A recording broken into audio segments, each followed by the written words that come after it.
Here's a review for MetaTrader 5 app. MetaTrader 5 app is accessible on Google Play or App Store. As you can see, you can go ahead and open the demo account first. You can go ahead and fill in the necessary details such as your personal information, and then you can just go ahead and check on the charts.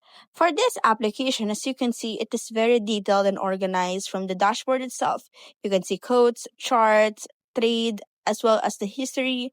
You can see there the accounts that you have. You can also see there the correlated brokers.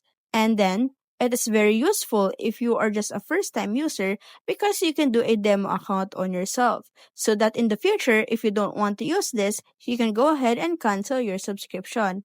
You can also go ahead and see your favorite categories, or you can go ahead and set up an OTP if you wanted your account to be safe. So if you want a trader application that is safe and is good for first time users, MetaTrader 5 is good for you.